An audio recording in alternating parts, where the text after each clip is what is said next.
কুড়িগ্রামের সদরের একটি বিদ্যালয়ে ১ টাকার বিনিময়ে ১০টি হাতপাখা বিতরণ করেছে স্বেচ্ছাসেবী সামাজিক সংগঠন ফাইট আনটিল লাইট। তীব্র গরমে স্কুলের শিক্ষার্থীদের পড়াশোনার ভোগান্তি দূর করতে ও পাঠদানের সুবিধার্থে এ উদ্যোগ নিয়েছে সংগঠনটি। ফুল দীর্ঘদিন ধরে কুড়িগ্রাম অঞ্চলে শিক্ষা এবং স্বাস্থ্য নিয়ে কাজ করে আসছে। এরই ধারাবাহিকতায় আজকে আমরা এই তীব্র দাবদাহকে মোকাবেলা করার জন্য কুড়িগ্রামের প্রত্যন্ত অঞ্চলে আমরা পরিবেশ বান্ধব হাতে তৈরি পাখা বিতরণের কর্মসূচি উদ্যোগ নিয়েছি।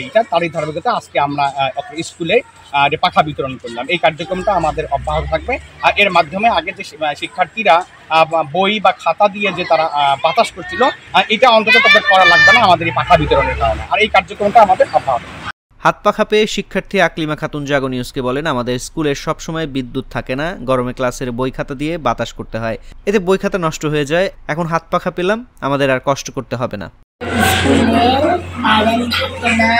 তাই আমরা খাতা বা বই দিয়ে বাতাস করি। স্কুল থেকে আমাদের পাখা দিয়েছে বাতাস, খাতা দিয়ে বাতাস করি। স্কুল থেকে আমাদেরকে পাখা দিয়েছে, তাই আমরা বাতাস এখন পাখা দিয়ে আমরা এই পাখা দিয়ে যখন বিদ্যুৎ থাকবে না, আমরা এই পাখা দিয়ে বাতাস করবো, আমাদের তেমন ভালো লাগবে। রোববার দুপুরে উপজেলার আরাজি কদমতলা সরকারি প্রাথমিক বিদ্যালয়ের শিক্ষার্থীদের হাতে সব পাখা তুলে দেন প্রধান শিক্ষক হাসিন আক্তার বানু ও ফুলের নির্বাহী পরিচালক মোহাম্মদ আব্দুল কাদের। বর্তমানে এই ফুল থেকে একটা উপহার দিল ওনারা, পাখা দিল 10টা পাখা 1 টাকার বিনিময়ে। এইভাবে আমাকে 20টা পাখা দিয়েছে, আমি 2 টাকার বিনিময়ে।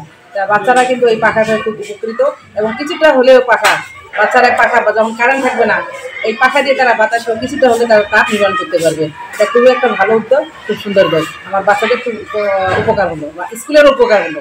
জানা যায়, ফুল সংগঠনটি শিক্ষা, স্বাস্থ্য ও অসহায়দের সহায়তায় প্রায় 2 যুগ ধরে কাজ করছে। এই ধারাবাহিকতায় তীব্র তাপপ্রবাহে শিক্ষার্থীদের ভোগান্তি লাঘব করতে চরাঞ্চলের শিক্ষা প্রতিষ্ঠানগুলোতে 1 টাকার বিনিময়ে 10টি পরিবেশ বান্ধব হাত পাখা বিক্রির উদ্যোগ নিয়েছে সংগঠনটি।